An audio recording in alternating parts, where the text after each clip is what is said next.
Me voilà de retour pour une nouvelle question cette fois-ci. Est-ce que j'ai la vie éternelle? Alors tout d'abord, on peut ouvrir nos Bibles ensemble. Encore.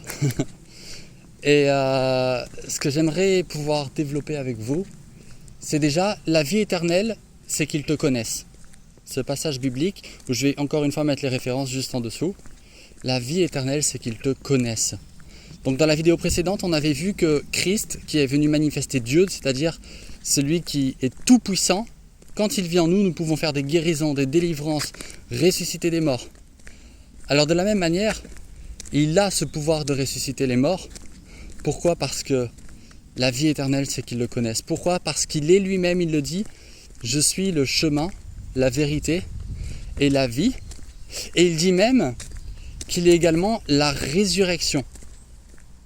Et la preuve en est qu'à un moment donné, Lazare était dans le tombeau et Jésus venait pour délivrer Lazare. Et à un moment donné, il rencontre Marthe. Et Marthe le voit et dit « Seigneur », en parlant de Jésus, « si tu aurais été là, il ne serait pas mort. » Pourquoi? Parce qu'elle savait très bien qu'il était la vie.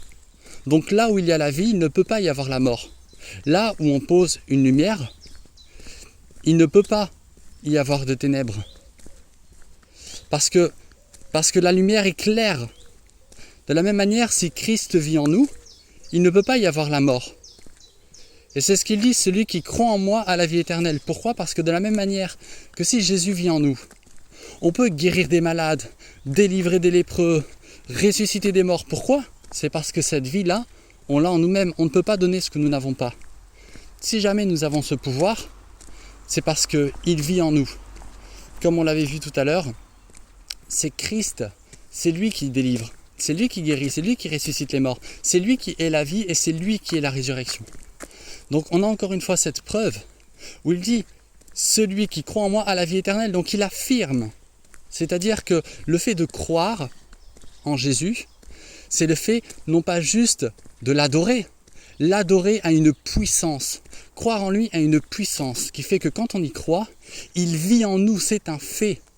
Donc à ce moment-là, on ne peut pas contredire le fait des délivrances, des guérisons, de la résurrection, du fait que nous ne pouvons pas mourir. Et c'est ce qu'il dit, celui qui croit en moi vivra même s'il meurt.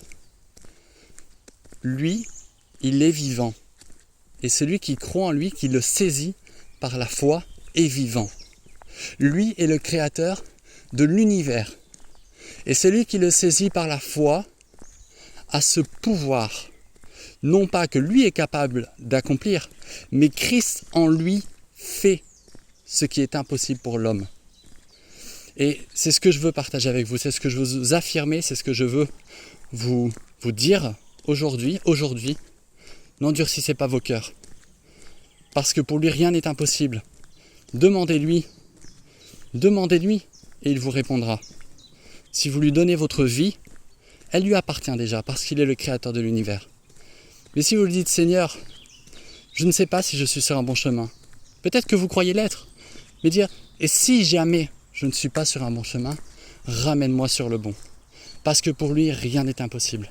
Et celui qui croit en lui a la vie éternelle. Alors c'est ce que je vous invite à faire maintenant, si vous ne l'avez pas encore fait. Croyez en lui, parce qu'il vous accordera la vie éternelle, et pour lui, rien n'est impossible.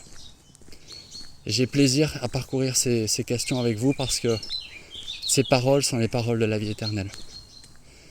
Et j'espère vous revoir très bientôt et très vite pour de nouvelles vidéos.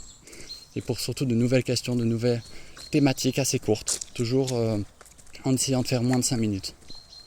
Je vous souhaite une excellente journée. Et puis à bientôt. Au revoir.